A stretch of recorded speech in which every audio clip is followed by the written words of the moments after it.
भगवान विष्णु के वाहन गरुड़ कौन थे? श्री गरुड़ का जन्म सतयुग में हुआ था, लेकिन वे त्रेता और द्वापर में भी देखे गए थे। दक्ष प्रजापति की विनीता नामक कन्या का विवाह कश्यप ऋषि के साथ हुआ था। विनीता ने प्रसव के दौरान 2 अंडे दिए थे। एक से अरुण का और दूसरे से गरुड़ का जन्म हुआ था। अरुण तो सूर्य के रथ के सारथी बन गए, तो श्री गरुड़ ने भगवान श्री विष्णु का वाहन होना स्वीकार किया। संपाति और जटायु इन्हीं अरुण के पुत्र थे। पौराणिक कथाओं के अनुसार गरुड़ ने देवताओं से युद्ध करके उनसे अमृत कलश छीन लिया था। दरअसल ऋषि कश्यप की कई पत्नियां थीं, जिनमें से 2 विनीता और कद्रु थी। ये दोनों ही बहनें थीं जो एक दूसरे से ईर्ष्या रखती थी।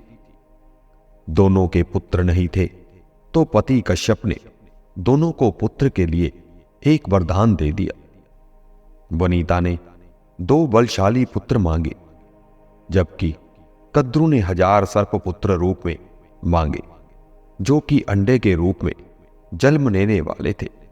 सर्प होने के कारण कद्रु के 1000 बेटे अंडे से उत्पन्न हुए और अपनी मां के कहे अनुसार काम करने लगे।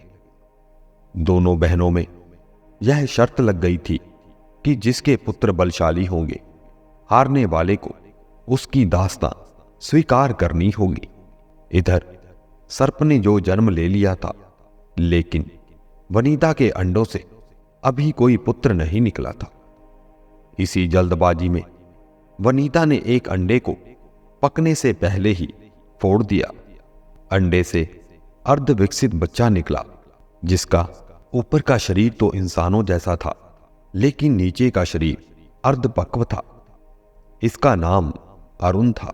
अरुण ने अपनी मां से कहा कि पिता के कहने के पश्चात भी आपने अपने धैर्य को खो दिया और मेरे शरीर का विस्तार नहीं होने दिया।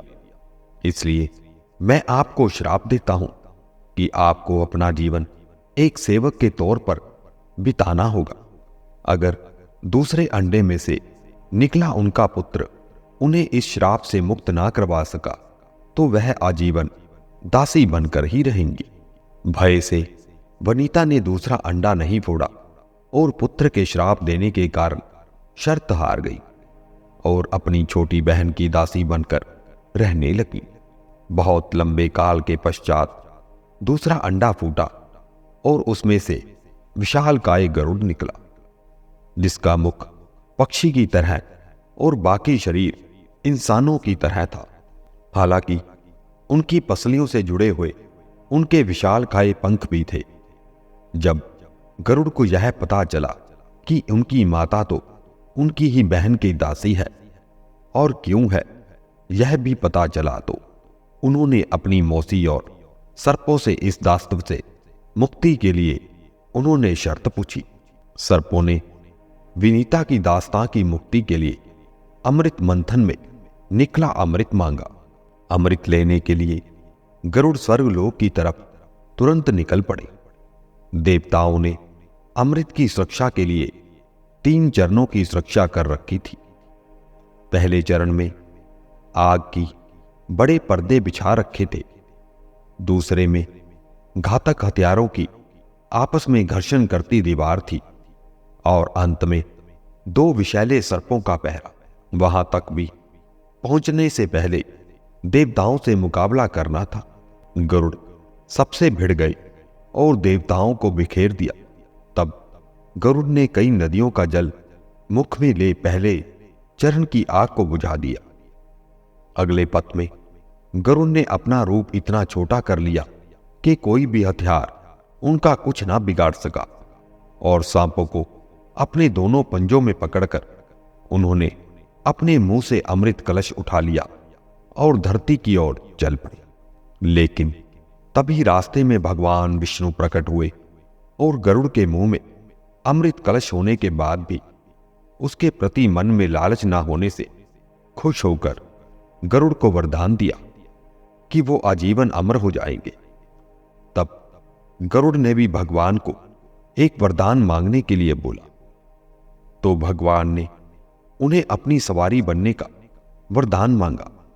इंद्र ने भी गरुड़ को वरदान दिया कि वो सांपों को भोजन के रूप में खा सकेगा।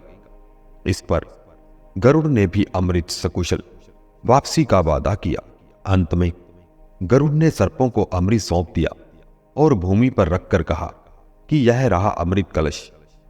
मैंने यहां इसे लाने का अपना वादा पूरा किया और अब यह आपके सुपुर्द हुआ, लेकिन इसे पीने से पहले आप सभी स्नान करें तो अच्छा होगा।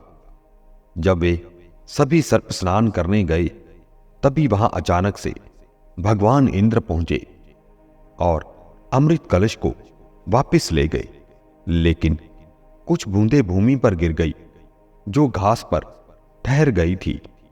सर्प उन बूंदों पर झपट पड़े, लेकिन उनके हाथ कुछ ना लगा। इस तरह गरुड़ की शर्त भी पूरी हो गई और सर्पों को अमृत भी प्राप्त नहीं हुआ।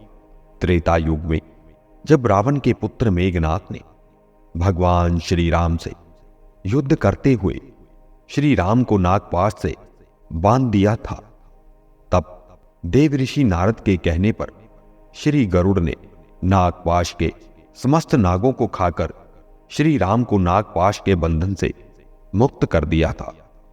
भगवान श्री राम के इस तरह नागपाश में बंध जाने पर श्री राम के भगवान होने पर गरुड़ जी को संदेह हो गया था।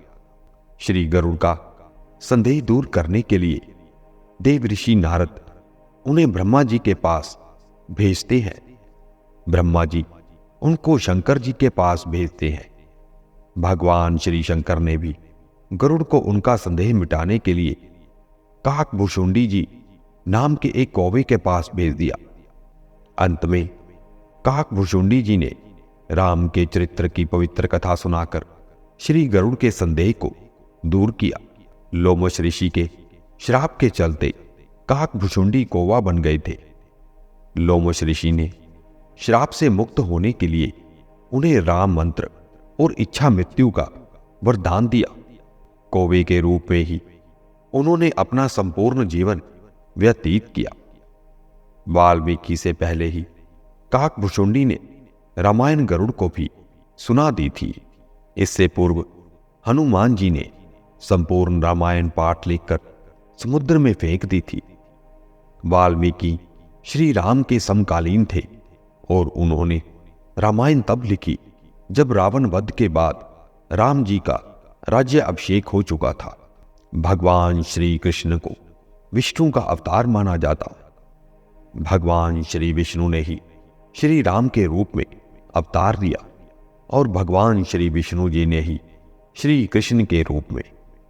श्री कृष्ण की 8 पत्नियां थी, रुक्मणी, जामवंती, सत्यभामा, कालिंदी, मित्रबिंदा, सत्या, भद्रा और लक्ष्मणा। इसमें से सत्यभामा को अपनी सुंदरता और महारानी होने का घमंड हो चला था, तो दूसरी ओर सुदर्शन चक्र खुद को सबसे शक्तिशाली समझते थे और विष्णु के वाहन गरुड़ को भी अपने सबसे तेज उड़ान भरने का घमंड था। एक दिन श्री कृष्ण अपनी द्वारिका में रानी सत्यभामा के साथ सिंहासन पर विराजमान थे और उनके निकट ही गरुड़ और सुदर्शन चक्र भी उनकी सेवा में विराजमान थे।